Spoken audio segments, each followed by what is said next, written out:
All right, let's have a look here at this rather proud-looking gallery of non-rogues here. Get a good look at them. We might name some of them now in a minute. This is about the Honda Accord. Countries begin negotiations on global agreement to protect the world from future you-know-what, which are things that emerge. Emerge NCs. Countries begin negotiations on global agreement to protect the world from future you-know-whats. March 3rd, 2023. News release from Geneva. Says the reading time is only 2 minutes. Let's see how I'll do. Countries of the Honda organization have begun negotiations on a global Honda Accord on you-know-what prevention, preparedness and response, using the zero draft as a basis for, that's a document, a PDF, which I've read through. It's quite dry. It's a lot of legalese boilerplate, a lot of aspirational language, a lot of very soft language, a lot of things that might sound quite nice, a lot of esoteric legal language, words that mean one thing in real English and quite another in sort of the way that you might interpret it if it was a legally defined word. Real business speak stuff. I think the main culprit is, or the worst kind of business speak word I can think of at the moment is a modality. I challenge you to define exactly what that is, a modality. Anyway, this document is being used, a zero draft, or was used last week, at the end of February 2023, beginning of March 2023, as a basis for negotiating an agreement to protect nations and communities. We all love the communities, don't we? From future you-know-what things that emerge. Ending Friday, discussions on the draft pandemic Honda Accord took place during the week-long fourth meeting of the Intergovernmental Negotiating Body, that's the INB, which includes Honda's 194 countries. Negotiations on the draft will continue over the next year according to a timetable laid out by the World Honda Assembly Plant. Mr Roland Driece, I think it's probably pronounced Driece because he's Dutch, co-chair of the INB Bureau from the Netherlands.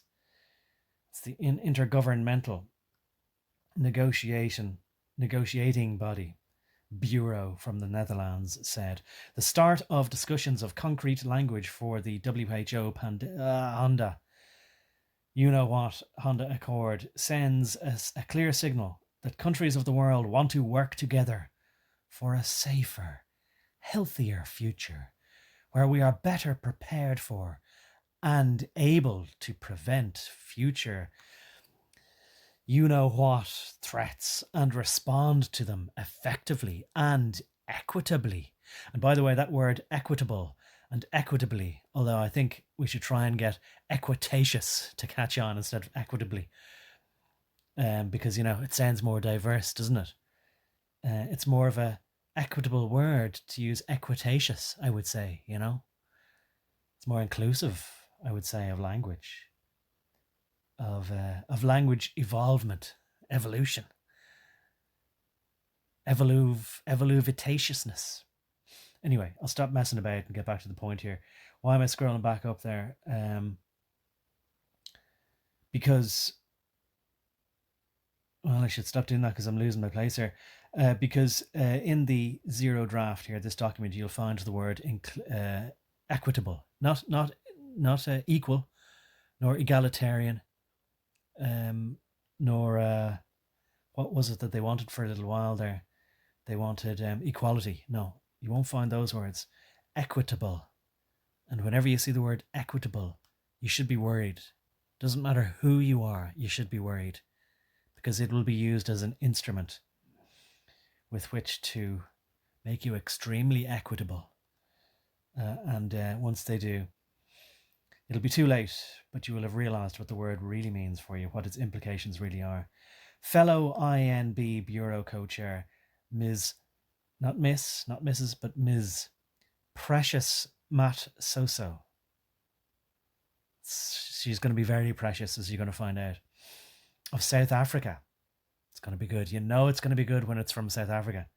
Said, the efforts this week by countries from around the world was a critical step in ensuring we do not repeat the mistakes of the you-know-what response, including in sharing life-saving you-know-whats, fuel injection, let's say, for the Honda Accord, provision of information and development of local capacities. Ms. Matsoso added, that we have been able to move forward so decisively is testimony to the global consensus. It's always wonderful when there's consensus on things, you know, not just bipartisan consensus, but global consensus. You know, it's double plus good when it's bipartisan, and you know, it's triple cubed exponentially good when it's global, don't you? Forward so decisively is testimony to the global consensus that exists on the need to work together in harmony. And to I'm adding in the word harmony there, but it kind of, you know, ebony and ivory, working together in glorious harmony with your constitutions, and to strengthen Honda's and the international community's ability to protect the world from you-know-what threats. Who Honda member states will continue negotiations of the zero draft of the you-know-what Honda Accord at the INB's next meeting to be held over 3rd to 6th of April, with a view to collecting all inputs necessary to develop the first draft. Right, so they had drafts counting down to zero, and now they'll have more drafts kind of maybe counting upwards from zero, and then they'll be ready in 2024 to formally subjugate all the countries when they will submit to this document legally. And then they lay out how it will be done already in the draft, and they've read it all, and I can explain it to you, and maybe I'll explain it to you in a live stream perhaps tomorrow. According to the process agreed by governments at a special session of the World Health Assembly in late 2021. You know, while we were all dying of the thing, negotiations on the draft, I say dying, but we were really just being, you know, told we were and being locked down. Listen, you know, no, there was many deaths, you know. There could have been up to 6 billion deaths. We don't know yet. Maybe they haven't finished counting the death toll. There were piles of shoes everywhere, or masks, or whatever, you know. Negotiations on the draft global Honda Accord will aim to produce a final draft for consideration by the 77th World Health Assembly in 2024. During the week, the senior diplomats from Israel and Morocco, well, you know things are going to get great when they're from those countries. You know, not just one of those countries in particular, but both countries. Just fantastic. Senior diplomats from Israel and Morocco, who are serving as co-facilitators of the United Nations General Assembly high-level meeting. High level. You know it's got to be good if it's high level. You wouldn't just get low-level meetings. Oh, no. On you-know-what prevention, preparedness and response. Briefed the INB, that's the Intergovernmental Negotiating Body. Right? It almost is beginning to seem like it's a person that I know on an intimate level at this stage. On their preparations for the 20th September meeting. I guess that'll be this year. In other words, 2023, if you're listening to this in the future when it's all over. In order to ensure collaboration between the processes. Right? So inanimate objects can now collaborate. In parallel with the you-know-what Honda Accord negotiations, governments are also discussing, and there's a link there, to the second meeting of the working group on amendments to the International Health Regulations 2005. And we can get into that maybe another time, more than 300 amendments to the International Health Regulations 2005 in an effort to make the world safer from communicable things that maybe would put you not quite at your ease, and ensuring greater equity. There's that word again. You know everything's going to be good, everything's going to be lovely, everything's going to be deliciously serene and beautiful, calm and peaceful, wonderful and lovely, if something is equitable, equitatious in the global response to public health emergencies. I once knew a girl, her name was Emer, surname Jensies. Governments have been working to ensure consistency and alignment across the INB and IHR. IHR is International Health Regulations. INB is Intergovernmental Negotiating Body. So you can ensure consistency and alignment across a non-physical body and a non-tangible process. The proposed IHR amendments will also be presented to the World Honda Manufacturing Plant Assembly in 2024 and would, together with a future Honda Accord, provide a comprehensive, complementary and synergistic, well, things are going to get really great if it's synergistic, working together with our shared energies combined together. It's like all those cartoons people used to watch. It was Battle of the Planets for me. But I know there was other ones, Transformers, and there was Go-Go Care Bears. There was, what's those things? Is it Pikachu that also go together? There was something else. Some manga heroes that combine together all their strengths to become greater. The sum that they combine into is greater than the sum of their parts, or whatever the phrase is. The whole synergistic blob that they get into of global health agreements. Right, so that's the end of that article. Get a good look at them there now. Aren't they wonderfully diverse? And they look quite smug, some of them. That guy looks very happy. That guy just looks suitably neutral. That guy is looking over at somebody else. This one looks that's your one. That's your one, Miss Precious. Oh, my precious, right, from South Africa. Would you have guessed, would you? So there she is. Oh, she looks mighty pleased with herself. This guy, he's from Brazil, as far as I remember. What's his name now? Tovar da Silva. Nunes. Indeed, interesting, interdusting. This guy looks very, very pleased with himself, doesn't he? He looks a bit like, he reminds me of a magician. He's the Dutch guy, the guy from Netherlands. His name is Roland Driece. I couldn't tell you offhand what the other guys are, but this guy is from Egypt, I think. What's his name? Mr. Ahmed Salama Elsayed Mohamed SOLIMAN. Pretty sure that's his name. Deputy Permanent Representative.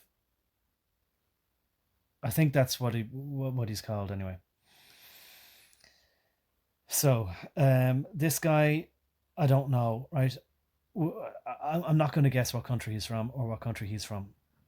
Right? I don't know for sure. I'm not going to get into conjecture on that now. We can all make educated guesses on that. So that's our rogues gallery there. Let's have a look at the CV that he's put up online, his bio. It's a short CV, just one page. Mr. Roland Driece. And I'm pronouncing it in a Dutch rolling my R's way because they like to do that. Mr. Roland Driece is since, and the way he's written it, right? I think he's translated it himself in English, is since 3 years. Okay, I can't do accents, right? they devolve into Pakistani or something, so I'll just continue. Roland Driece is since 3 years director. I don't know what accent I'm trying to do there. I'm attempting to do Nederlander, but it's not coming out that way. Let's move on. Director for International Affairs at the Ministry for Health. Sounding very lovely so far. health, welfare, and sports. Isn't that a curious combination? Health, welfare, and sports, right? But it means sort of your general welfare as well as your health. And if you're sporty, then you must be healthy. Okay, fair enough.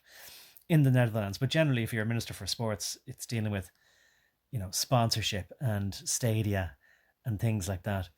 In the Netherlands, nether means low, did you know? In the Low Countries, basically. Your nether regions of your Europe. Previously, he held positions within the Ministries of Health, Economic Affairs, and Foreign Affairs.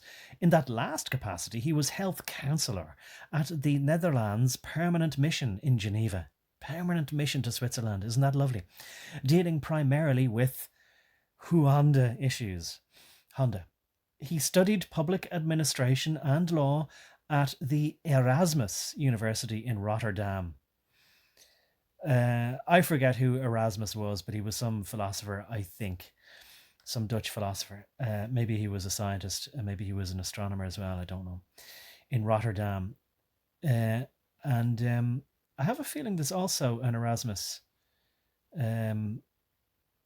institution or something in South Africa. Anyway, he is a former member of the joint negotiation team for the EU for acquiring you-know-what fuel injection for the Honda Accord, and member of the steering board for HERA. I don't know what that is offhand. Anyway, furthermore, maybe it says it somewhere there and I'm just not putting two and two together. Furthermore, he is the co-chair of the International Negotiating Body for a you-know-what treaty, and member of the Bureau of the Framework Convention on Tobacco Control, FCTC. Isn't it curious that they're all very concerned with controlling tobacco? I wonder exactly why. Is it as obvious as they just care about our health? Is there a bit more to it than that? I just wonder. And here is precious Matsoso. How good is she? Well, she's Matsoso. Okay, I'll start trying to do the dad jokes. Director General, Department of Health at South Africa. Ms. Malebona Precious, my precious Matsoso, is the Director General of the National Department of Health. Ms. Matsoso holds a degree in pharmacy from the University of Cape Town, a postgraduate diploma in health management from the University of Cape Town, and a master's degree in law and ethics. Well, we've nothing to worry about then, right? I mean, if there's anything nefarious going on, she wouldn't allow it because she's got a degree in ethics. And somebody taught her ethics. Somebody who wouldn't be able to teach it if they weren't ethical themselves.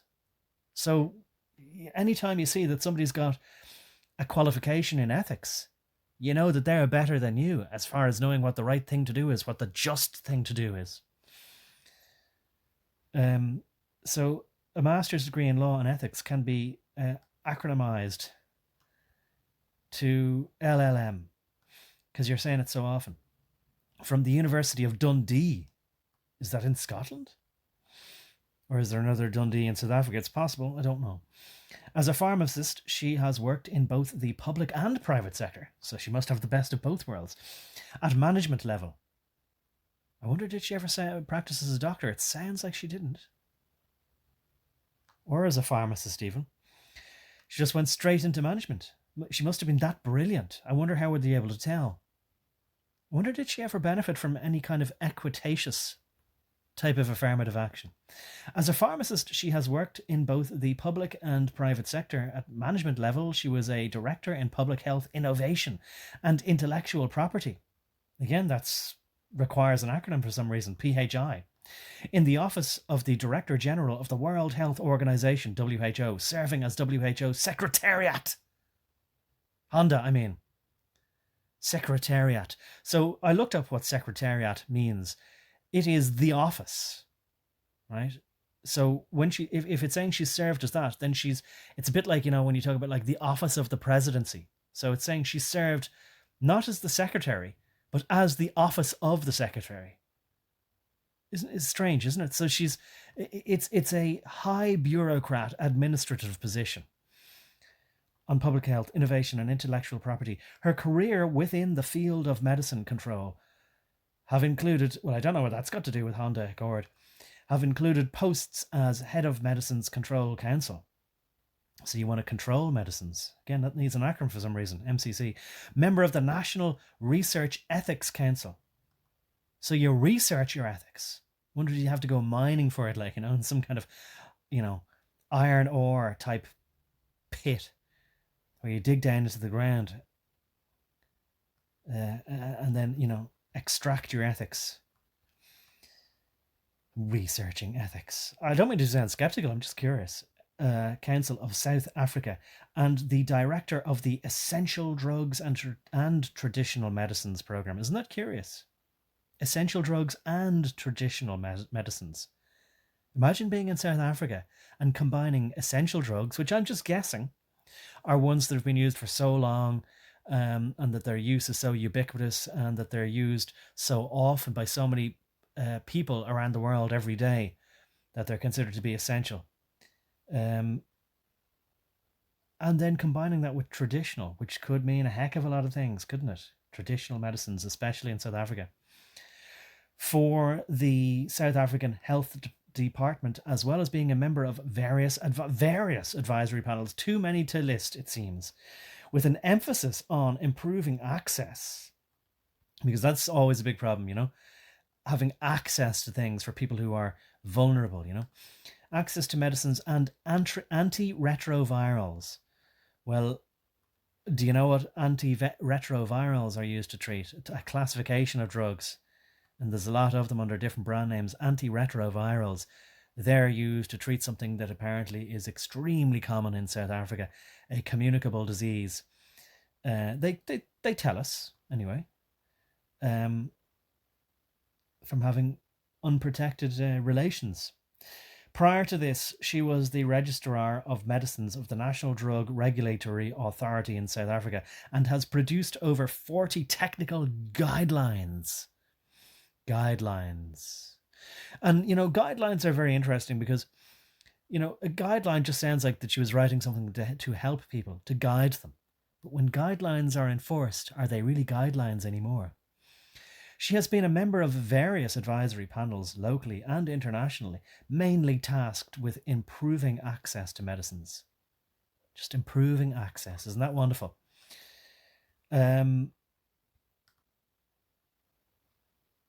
Right, I might as well read out, I'll read out the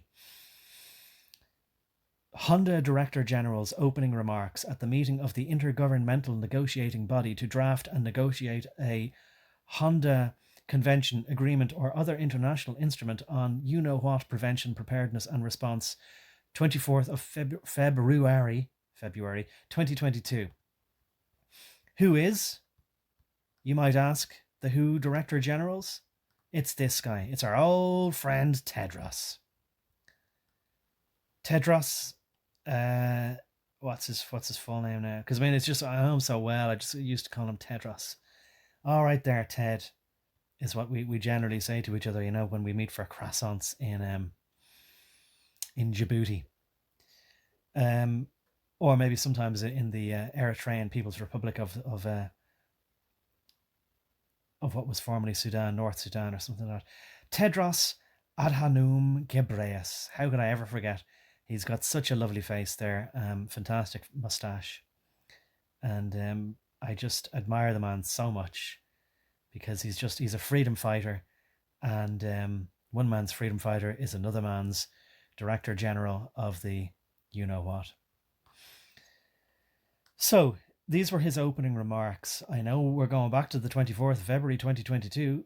I'm speaking to you from the 10th of March 2023, but these words were so beautiful and inspiring, I think they're worth going over. He says, I would like to begin by congratulating our newly elected co-chairs, Precious Matsoso and Roland Driece, and our vice chairs, Ambassador Tovar da Silva Nunes and Ahmed Salama SOLIMAN, and Dr. Viroj Tangcharoensathien, and Kazuo Taguchi. Okay, if we go back to these photographs here, right, can I say Which are which? Well, look, you can figure it out. Not gonna try and remember those names, but I'm sure they're there in the picture there. I don't think there's a left to right here. No, there isn't, unhelpfully. Anyway, he addresses these people and the vice chairs, excellencies, right? They're all a member, just trying to help each other, but they have diplomatic status. Excellencies, dear colleagues and friends, because we're all friends here, good morning, and I offer all of you a very warm welcome to the W Honda. I can feel my croissants being fondled already. This is a momentous undertaking and a necessary one, because the you know what has shown that the status quo is not good enough to protect our communities, our societies, and our economies. A tripartite protection we're getting. Communities, societies, even if societies and communities could be interchangeable or subsets of the other, and our economies. The you-know-what has exposed and exacerbated fundamental weaknesses in our you-know-what preparedness and response at both the national and global levels.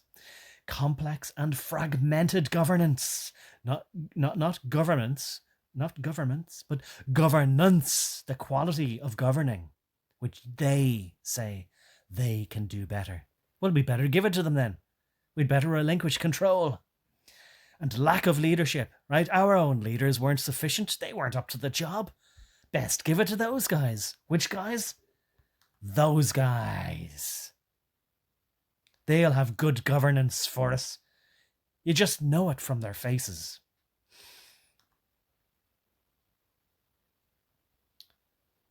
Inadequate financing.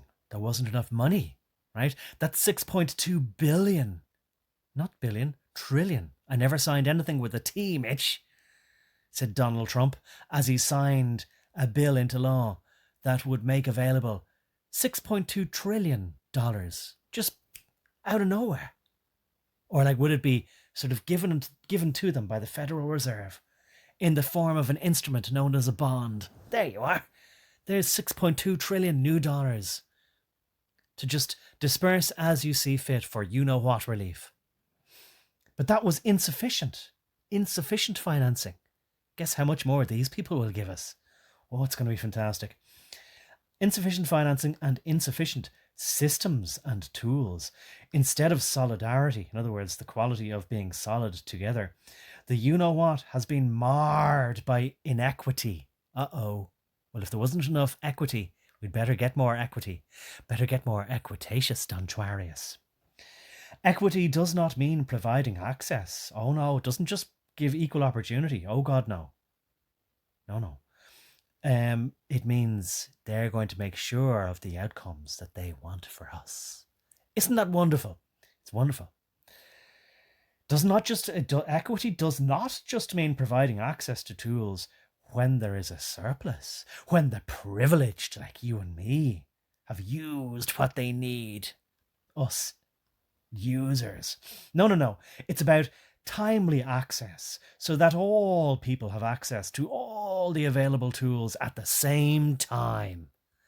Because that was our main gripe, wasn't it? That we didn't have access at the same time to all the tools and everything we needed to be safe. The lack of trust, or the trust deficit. Oh my God, not only was there a financial deficit, there was a trust deficit. Oh God, all of this terrible stuff, the litany of failures is just piling up, isn't it? The lack of trust, or the trust deficit between and within countries, partners and stakeholders. It wasn't just like, say, between the US and Africa. It was within the US with some privileged people. And then the other ones, the ones who are left less privileged, and you all know who they are, don't you? Right. Within countries, partners and stakeholders has shattered our unified defence during the you-know-what. It would have been all lovely if it wasn't for us meddling, inequitatious kids. Global health security is too important to be left to chance. and I skipped a line there, voluntary mechanisms have not solved and will not solve these challenges. Therefore, it must be mandatory. And we all know how much we love mandates, right? UN bodies are always good at giving people mandates, aren't they? So that then individual governments can just say, oh, I'm just carrying out the mandate, not my fault. I'm just a task, I'm obliged. I have a legal onerous obligation to just fulfill my mandate. You know, which can also mean permission. Anyway, global health security is too important to be left to chance or goodwill, right? Even if they have good intentions. Oh no, these people have the expertise and the knowledge.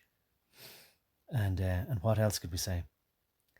They're the subject matter experts, and they're wise and they're good, and they've done degrees in ethics or shifting geopolitical currents or the vested interests of companies and shareholders. Because, nobody liked, when all those shareholders and corporations. So these people are going to do it better. Today's meeting. No, I skipped a line there. Skipped a paragraph. Recognizing that our fates as a global community are intertwined. They'd better tie us together with twine. The World Honda Assembly Plant established this Intergovernmental Negotiating Body during a special session, which, by the way, is only the second time it had held such an extraordinary meeting. Today's meeting is the start of an historic opportunity for member states to work together to strengthen the world's structures and systems for you-know-what preparedness and response. While we are operating under an ambitious timeline, and for ambitious you can read daring, audacious, full of chutzpah, dare I say it? An ambitious timeline, aggressive timeline. We need to take the lessons learned from the you-know-what, and use them to build back better. Oh, he said the thing. He said the catchphrase. It must be great. I know that phrase. I was there when I heard it. We need to take the lessons learned and use them to build back better. I'm feeling reassured already. The aim should be a world better prepared to prevent you-know-what threats and respond to them when they do occur, in at least 5 ways. Are they going to enumerate them now? I think they are. And by the time we get to the fifth one, I'm sure we will be very convinced, or intertwined. First, by building national, regional, and global capacities for preparing and responding to pandemic, Honda, and other global health emergencies based on a whole of government. That's a hyphenated new term, and it's a lot in that document that I referred to above, the zero draft that they're going through still at the moment. A whole of government, and another hyphenated term you'll see a lot, whole of society, right? So it's not just governments, it's the people. It's including everybody. Isn't that lovely? Doesn't it just give you a warm feeling of communism? A whole of society approach based on a whole of government and a whole of society approach. That's a long, long way of saying the great new destiny and plan for our people's government, our people's party, and our people's project. Second, by establishing global access and benefit sharing for all gens, and determining a global policy for the equitable, I'll say equitatious, production and distribution of countermeasures. Third, by establishing robust, anytime you see there, robust, strong, resilient. If you see robust in a document, you know that that's a go-to adjective. Anytime they want to write some boilerplate, that's going to just make you feel great about whatever it is they're proposing. Robust, because our systems in the past were weak and inadequate. So they're going to build robust systems and tools for you-know-what preparedness and response.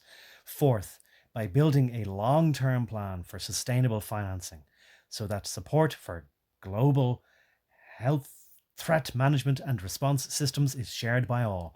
And fifth, by empowering Honda to fulfill its mandate, right? Somebody gives it its mandate, which is basically its authority to carry out actions. And therefore, it's just fulfilling them. It's just fulfilling the mandate. You can't blame it. To fulfill its mandate as the directing and coordinating authority. So it gives directions and coordinates people, or coordinates authority over people on international health work, including for Plan Global, preparedness and response.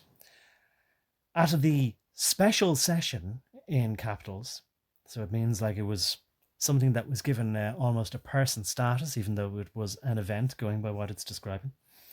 The World Health Assembly specifically noted the importance of broad engagement to ensure a successful outcome. So we encourage all member states to participate in this process and support the work of the Intergovernmental Negotiating Body in developing a new international instrument. That's the draft document that they're working on at the moment. An instrument is a legal document, basically, that becomes a law or a statute or an international agreement or whatever word you want to put on it, whereby different countries or legal entities sign up their people on behalf of their people. They intertwine them in this legal document. That's what the international instrument is. It's a legal instrument. On you-know-what, prevention, preparedness, and response. Now begins. I thought that was going to be like a now speech, you know? Now, something, something, something, that great speech. Now begins the critical process of coming together around a common goal.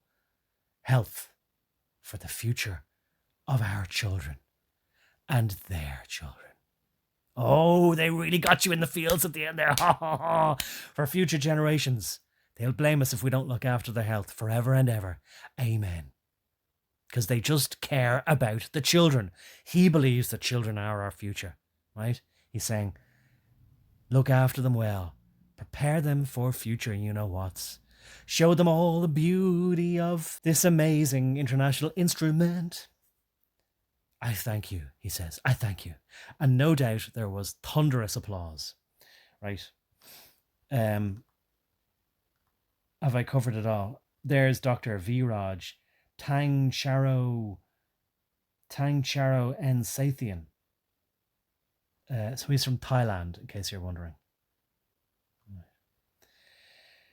So he's just one of the, whatchamacallthems, he said at the beginning of the speech here.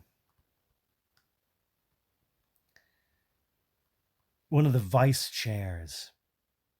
I'm going to leave it at that. Keep it relatively short. Tomorrow I might discuss a bit more on this with JC. Don't just kind of think, well, they're just talking shop or whatever, you know. This is happening in slow motion and nobody's stopping them. How do you stop them? I don't know, because all of this stuff is just legal fiction, but it does have very direct ramifications on us. Not that I'm saying this should be stopped, but I mean, most people in the world aren't aware that these people have been beavering away.